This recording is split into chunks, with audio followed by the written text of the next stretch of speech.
हरे मुरारे, हे नाथ नारायण वासुदेवा। श्री हरि शरणं श्री हरि शरणं, श्री हरि शरणं श्री हरि शरणं, श्री हरि शरणं श्री हरि शरणं, श्री हरि शरणं श्री हरि शरणं।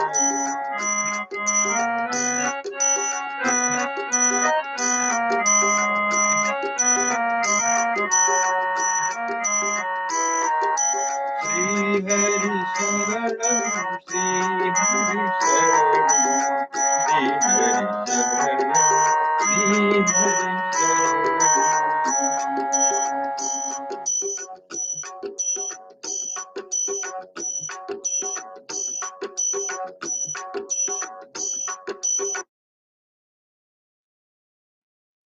जय श्री हरि, जय श्री कृष्ण। आज हम श्री हरिवंश पुराण को 229 दिन में छू।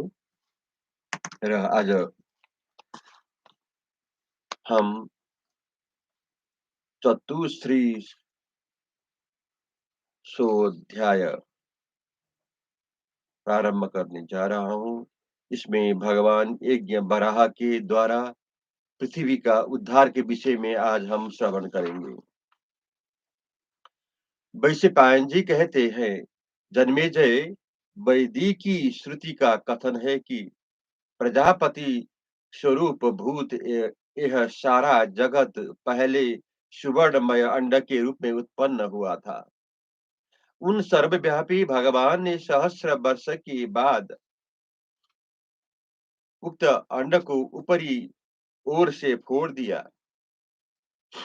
फिर समस्त लोकों की उत्पत्ति के लिए उन्होंने उस अंडे में नीचे की ओर से दूसरा छेद किया। तत्पश्चात समस्त लोकों को जन्म देने वाले सामर्थ्यशाली भगवान ने फिर उस अंडे में 8 छिद्र किए। समस्त भागों के ज्ञाता श्री हरि ने यहाँ जगत का विभाग किया। उस अंड में जो ऊपर छेद किया गया था वही आकाश हुआ, जो पुण्यात्मा पुरुष की परम गति है। फिर यह संपूर्ण विश्व का योग है। उन परमात्मा ने जो इस ब्रह्मांड में नीचे की ओर छेद किया वही रसातल है। इस ब्रह्मांड में नीचे की ओर छेद किया वही रसातल है।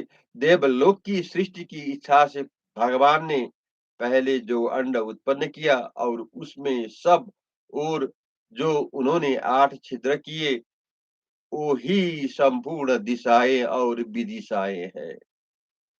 उन्होंने मन से ही उन सबको 2 भाग किया। उस अंडे को जो रंगे बिरंगे टुकड़े थे वो ही अनेक वर्ण धारण करने वाले बहुत से विचित्र मेघ हुए। उस अंडे के मध्य भाग में स्खलित हुआ द्रव्य पदार्थ, जिसे रित कहते हैं, जगह जगह स्थापित हो गया। वह सब इस पृथ्वी पर जात रूप सुवर्ण हो गया। राजन, जैसे प्रलय काल में सारी पृथ्वी समुद्रों द्वारा सब ओर से आच्छादित हो जाती है, उसी प्रकार उस क्लेद रूप जल के प्रवाह ने भूतल को सब ओर से आच्छादित कर लिया।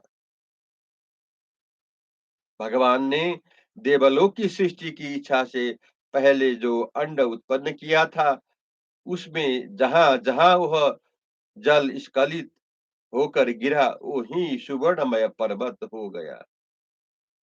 उस जल ने सारी दिशाओं और उपदिशाओं को आप्लावित कर दिया। अंतरिक्ष, स्वर्ग तथा इनके बीच का और जो कुछ स्थान है उसमें जहां जहां वह जल गिरा वहां वहां एक पर्वत खड़ा हो गया। उन सब पर्वतों से अवरुद्ध हुई यह पृथ्वी गहन एवं विषय हो गई।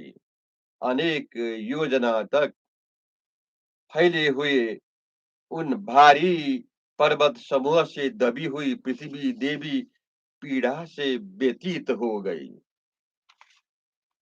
पृथ्वी पर निर्मल तेज स्वरूप सुवर्णमय जो नारायणात्मक दिव्य जल अधिक मात्रा में गिरा, उसे धारण करने में असमर्थ होकर वह नीचे रसातल से भी नीचे की भाग में प्रवेश करने लगी, क्योंकि भगवान के उस तेज से वह पृथ्वी अत्यंत पीड़ित हो रही थी। पृथ्वी को नीचे जाती देख भगवान मधुसूदन ने समस्त लोगों के हित की कामना से उनका उद्धार करने का विचार किया। श्री भगवान मन ही मन बोले, यह तपस्विनी देवी पृथ्वी मेरे प्रबल तेज का भार पाकर कीचड़ में फंसी हुई दुबली गाय की भांति रसातल के नीचे धंस जाएगी, ऐसा जान पड़ता है। उस समय पृथ्वी भगवान की स्तुति करती हुई बोली, जो तीनों लोगों को अपने चरणों से आक्रांत कर लेने के कारण त्रिविक्रम कहलाते हैं, जिनके पराक्रम का कोई माप नहीं है, तथा जो अपने हाथों में सारंग धनुष सुदर्शन चक्र नंदक खड्ग और कौमोद कौमोद की गधा धारण करते हैं, उन महान नृसिंह चार भुजाधारी पुरुषोत्तम को मेरा नमस्कार है। भगवान, आप ही अपनी शक्ति से इस जगत को धारण करते हैं और आपके द्वारा ही इस संहार होता है। आप समस्त प्राणियों के भुवन का धारण और पोषण करते हैं। आप अपने तेज और बल से जो कुछ धारण करते हैं, उसी को मैं पीछे से आपकी ही कृपा से धारण करती हूँ। आपके धारण किए हुए ही मैं धारण करती हूँ। जिसे आपने धारण न किया हो, ऐसी किसी वस्तु को मैं धारण नहीं करती।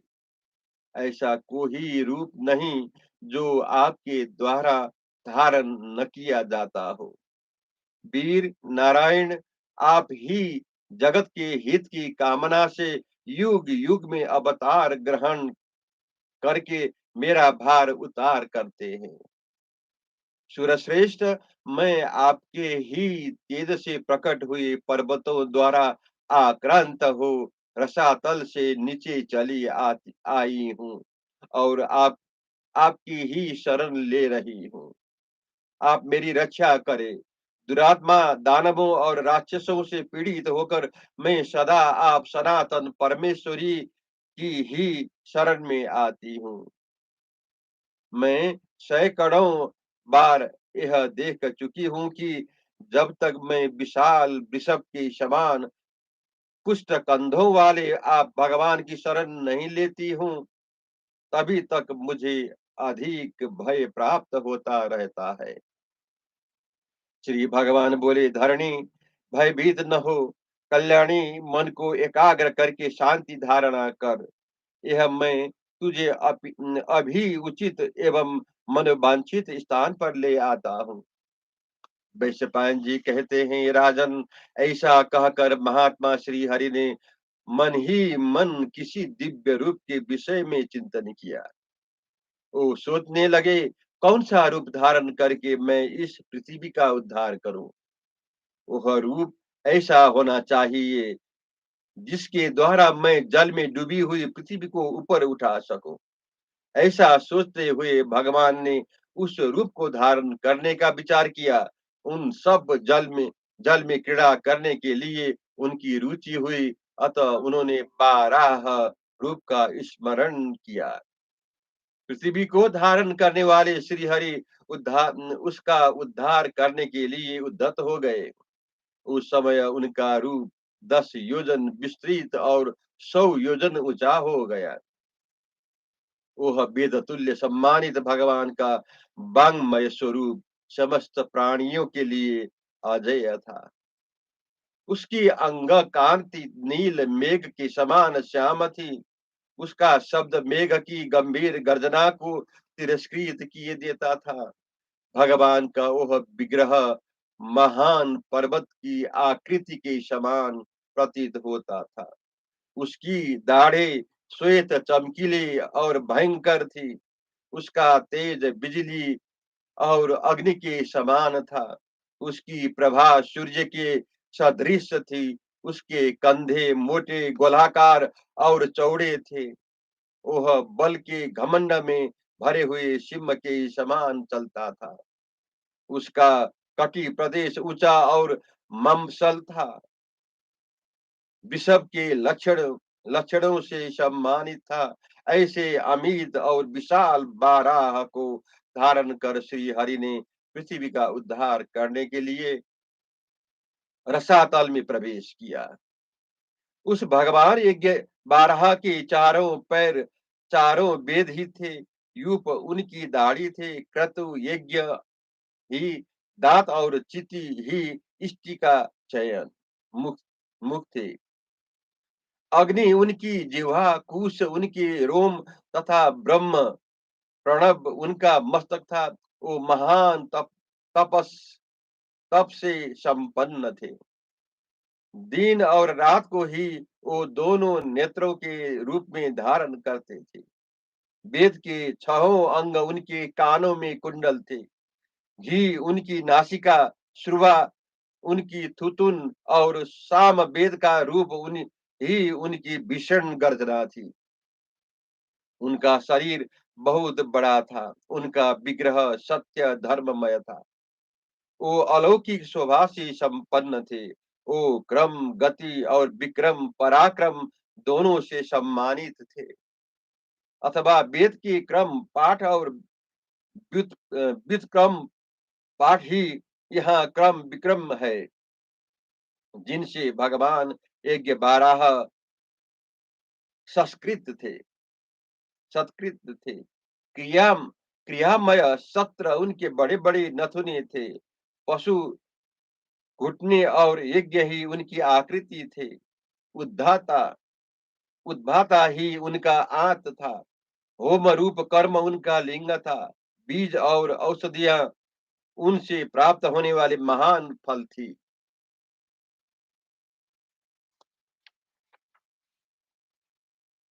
वायु उनकी अंतरात्मा थी। मंत्र नितंब था। वो विक्रम स्वरूप थे। सोम रस उनका रक्त था। यज्ञ की वेदी उनके कंधे। भविष्य सुगंध और हव्य कव्य ही उनके अतिशय वेग थे।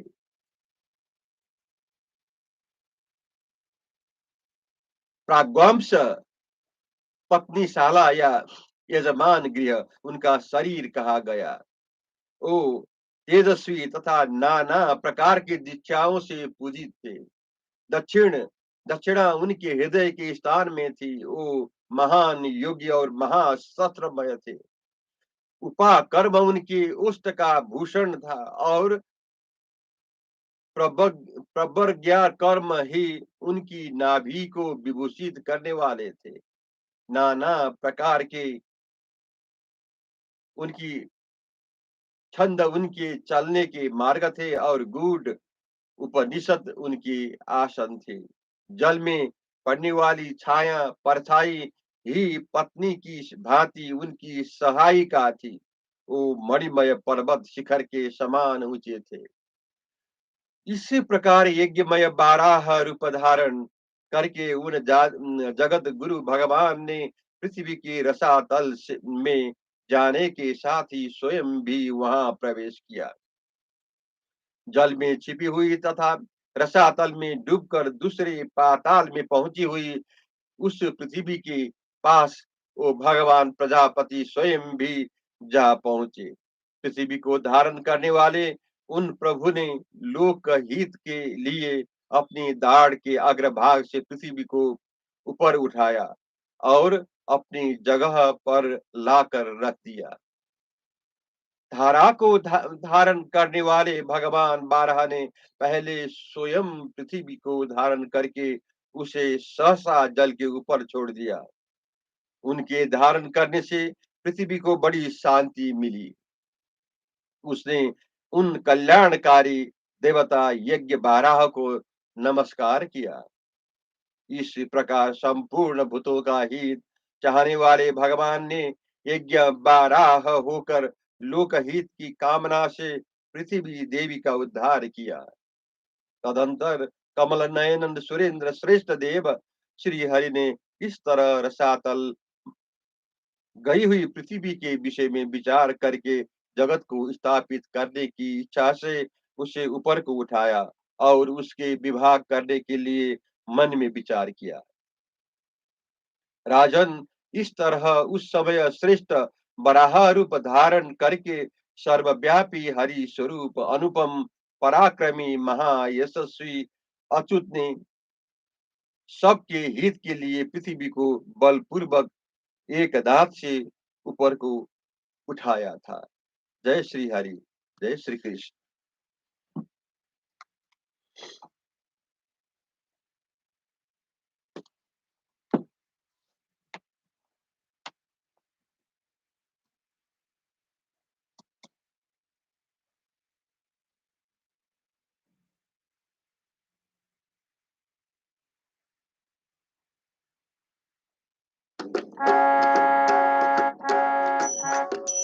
श्री कृष्ण गोविंद हरे मुरारे, हे नाथ नारायण वासुदेव। श्री कृष्ण गोविंद हरे मुरारे, हे नाथ नारायण वासुदेव। एकमात्र स्वामी सखा हमारे, एकमात्र स्वामी सखा हमारे, हे नाथ नारायण वासुदेव। श्री कृष्ण गोविंद हरे मुरारे, हे नाथ नारायण वासुदेव। श्री हरि शरणं प्रभु हरि शरणं, श्री हरि शरणं, श्री हरि शरणं, श्री हरि शरणं प्रभु हरि शरणं, श्री हरि शरणं, श्री हरि शरणं।